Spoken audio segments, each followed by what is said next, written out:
सुजान नामक व्यक्ति बड़ा ही चतुर और चालाक था।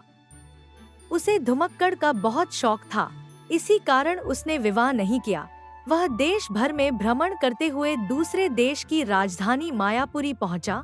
वहां का राजा अविवेकी और अपनी धुन का पक्का था।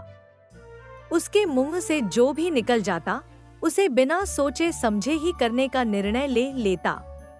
सुजान ने राजा के महल के पास ही किराए का कमरा ले लिया। राजा जब भी घोड़े पर सवार होकर भ्रमण पर नगर में निकलते वह तुरंत ही राजा को झुककर प्रणाम करता। इस तरह प्रणाम करते हुए 1 वर्ष व्यतीत हो गया। राजा ने वर्ष के अंतिम में एक दिन उसका परिणाम स्वीकार किया और उससे पूछा, भाई आपका नाम क्या है? आप मुझे 1 वर्ष से लगातार क्यों प्रणाम कर रहे हैं? क्या मुझसे कोई पुरस्कार चाहते हो? राजन, ना तो मुझे आपसे कोई पुरस्कार चाहिए और ना ही किसी प्रकार की नौकरियां या धन चाहिए। मेरा नाम सुजान है। फिर मुझसे क्या चाहते हो? राजन, मैं केवल इतना चाहता हूँ कि मुझे प्रतिदिन दरबार में आने की आज्ञा दी जाए तथा आपके सबसे निकट के आसन पर बैठने की अनुमति दी जाए। यदा कदा आपके कान में कुछ कहने की आज्ञा चाहता हूँ। जब मैं आपके कान की ओर झुकूं, तब दरबार में सन्नाटा हो जाए। राजा ने अपनी धुन में हाँ कर दी, अर्थात उसकी प्रार्थना स्वीकार कर ली। वह हमेशा दरबार जाने लगा।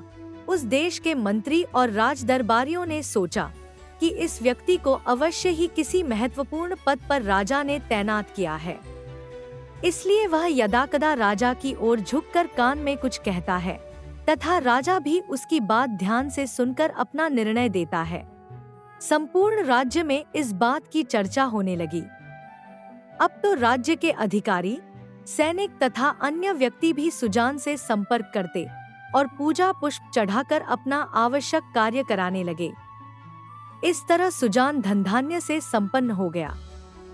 राज्य का महामंत्री इस व्यवस्था से बहुत अप्रसन्न में रहने लगा। उसने सोचा कि जो रुपए पैसा घूस के रूप में उसे मिलता था, अब वह सुजान को मिल रहा है। उसे सुजान से बहुत अधिक ईर्ष्या होने लगी और वह सुजान को राज दरबार से बाहर निकालने का उपाय सोचने लगा। उसे उपाय सोचते सोचते कई दिन हो गए, लेकिन महामंत्री उस व्यक्ति को बाहर निकलवाने में असमर्थ रहा। एक दिन की बात है, महामंत्री राज दरबार में भ्रमण पर था। तभी उसे राज दरबार का नाई मिला। वह बहुत ही चतुर और चालाक था। महामंत्री जी, आप कई दिनों से चिंतित और निराश हैं। क्या मैं आपकी समस्या जान सकता हूँ? तुम अपनी मर्यादा में रहकर बात किया करो। तुम्हें क्या मतलब कि मैं चिंतित हूँ या निराश हूँ? लेकिन उस पर चिल्लाने का कोई असर नहीं हुआ। उसने बार बार महामंत्री से वही प्रश्न पूछा, क्योंकि महामंत्री के बाल भी वही करता था। महामंत्री को नाई के बार बार आग्रह करने पर अपनी समस्या बतानी पड़ी। महामंत्री जी, इस समस्या का उपाय मेरे पास है। इसे आप मेरे ऊपर छोड़ दीजिए। मैं उसे धूर्त परदेसी को निकलवा कर ही दम लूंगा।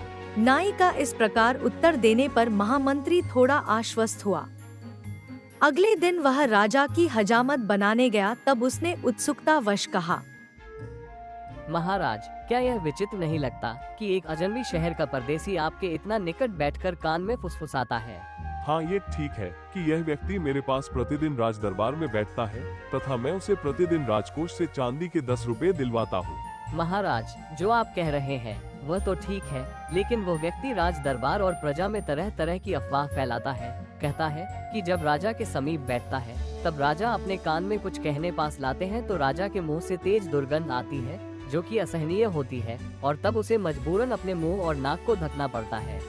यह सुनकर राजा को बहुत क्रोध आया और उसने नाई को शाबाशी देते हुए कहा, जो बात तुमने बताई है, यदि तुम्हारी बात सत्य हुई तो मैं उसे दंडित करूंगा और तुम्हें राजा भक्ति के लिए पुरस्कार दूंगा। नाई अपनी योजना के अनुसार शाम को ही सुजान से मिलने उसके घर गया।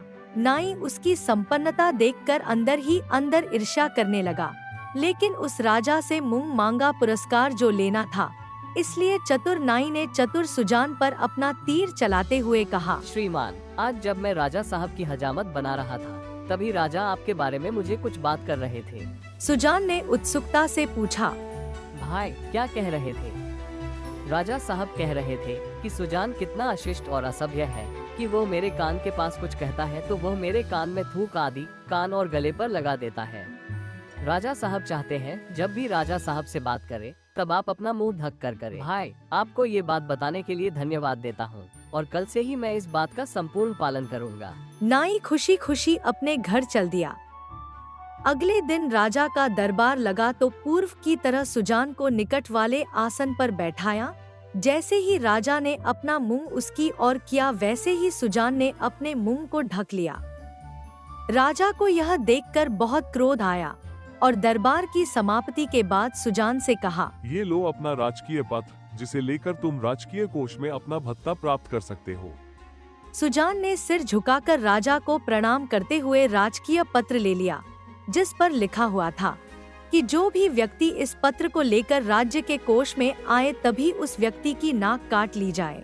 सुजान ने पत्र में लिखी बात पढ़ ली और वह उस नाई की तलाश करने लगा। सहयोग वंश दूसरी ओर से नाई आता दिखाई दिया।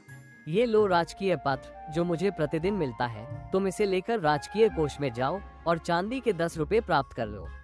तुमने जो मुंह ढकने की सलाह दी थी उसी के पुरस्कार स्वरूप ये राशि स्वीकार कर लो। नाई ने खुशी खुशी राजकीय पत्र स्वीकार कर लिया और सुजान को बहुत बहुत धन्यवाद करते हुए राजकोष की ओर चला गया। जैसे ही राजकोष के अधिकारी को नाई ने राजकीय पत्र भेंट किया, वैसे ही नाई की नाक काट दी गई और 10 रुपए हाथ में रख दिए गए।